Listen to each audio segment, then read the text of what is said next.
Alright, getting the transmission dropped. It's a lot easier if you have two people. That way each of you can grab an axle side and grab the front. Also, if you place a quick car jack underneath, it lets you drop it down onto it. Alright, here we go.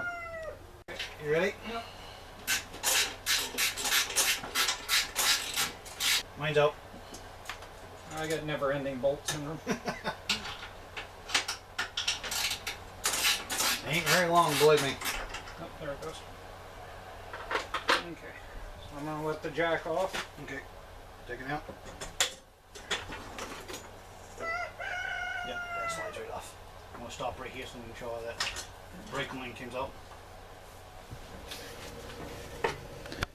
That way, once you have it down, you can see that the brake rod is still going through, but having two of you, you can each grab the end of the axle and pull it back, and it just drops right out. And then you can get this off, and your transaxle's free so that you can go weld up the differential.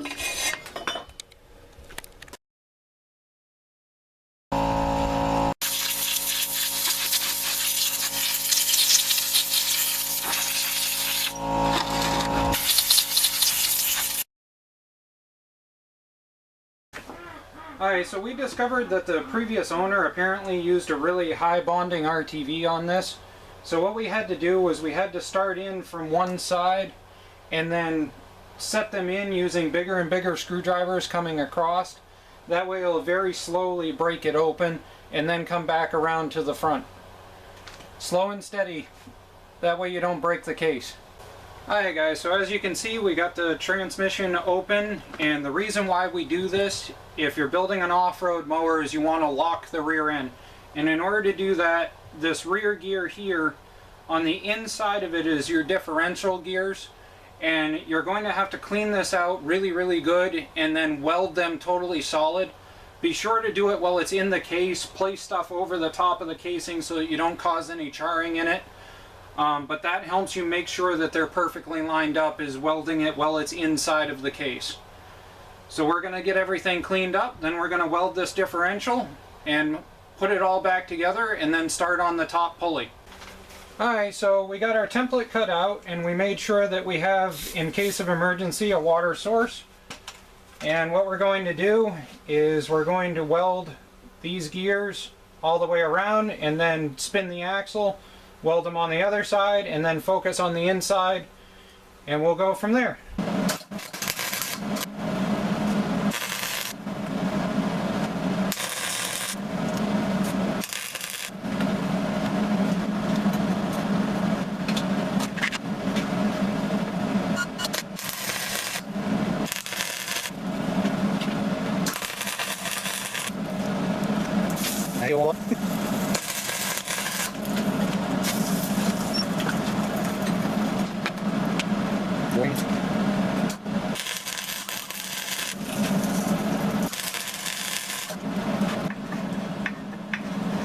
Gravy.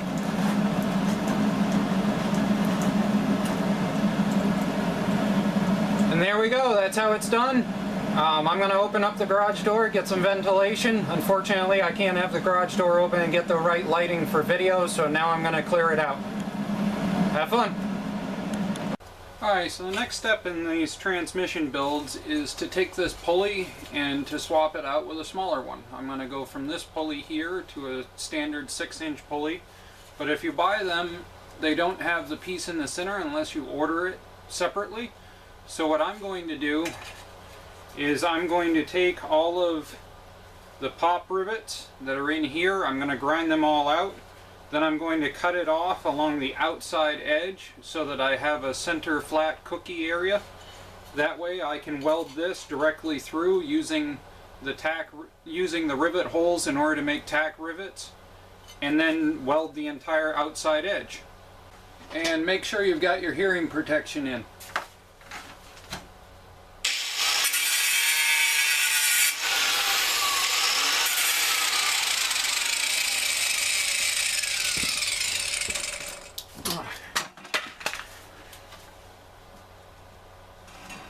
Alright, so now we're going to take and line it up and punch those pins through.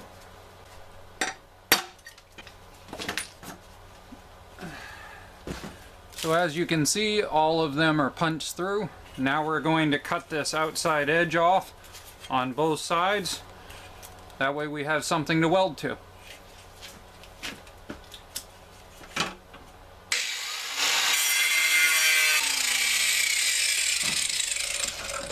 Alright guys, well normally I do this in anybody in the regular shop can do this type fashion, but it's Christmas Eve and I just do not have time to be monkeying around. So I ran over to the other side of my shop and I grabbed my plasma cutter and I nicked all the way around here.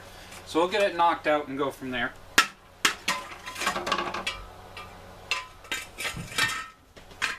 So there we go. We've got our centerpiece now. So we're going to grind it up and clean it up. And then we'll go ahead and weld onto it. Which you can see right there. And so now, if you take your pulley and set it right there, it lines up. And now we can just weld through the holes on the bottom and we should be good to go. Alright, so remember when you're doing something like this that you need to weld back and forth so that you don't end up causing it to bow. So you need to weld a little here, a little there, a little here, a little there, and go back and forth with it so it doesn't bow anywhere in particular.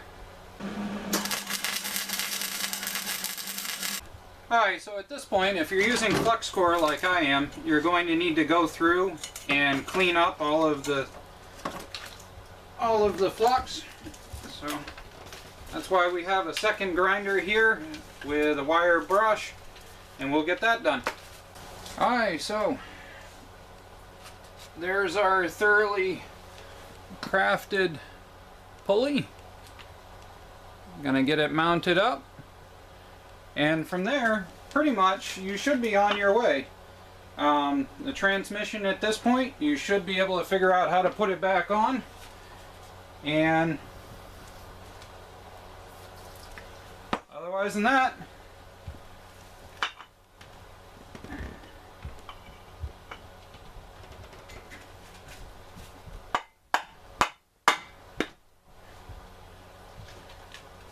there we go.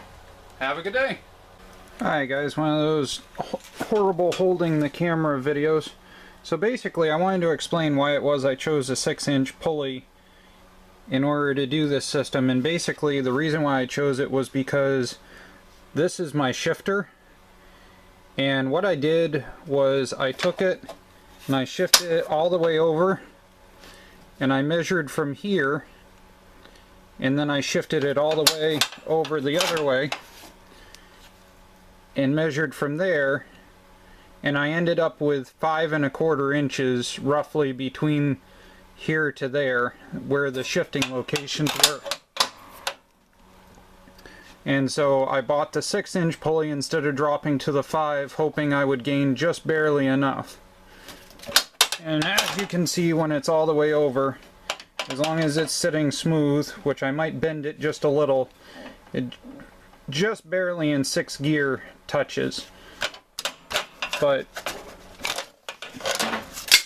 in 5th, it obviously has plenty of room. Also, there's too much play in this. Unfortunately, AutoZone didn't have the size I need, so I need to buy one more. Alright, and now the last problem when you install your transmission and you have the smaller pulley is your belt tensioner no longer sits correctly. So now if I drop the clutch, my belt just falls right off. So what I'm going to do is I'm going to take here where this originally came out, I'm going to bend it slightly and bring it in, and then over on this side I'll bend it back and then over and back down into its hole.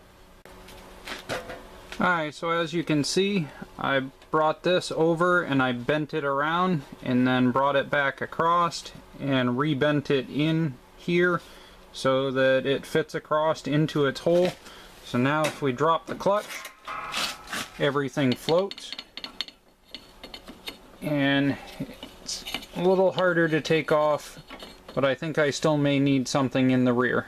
Haven't quite decided yet, but I may put some sort of bunt from here to here. Oh, and on one last note, if you found this helpful, you ought to join my Facebook group. It's called Maine Mud Mowers on Facebook. I'll post a link down in the description. Feel free to come join. Criticize, make jokes, tell us what you've done, post up a video. I don't care. As long as it's mud mower related, I would love to have it. Have a good day.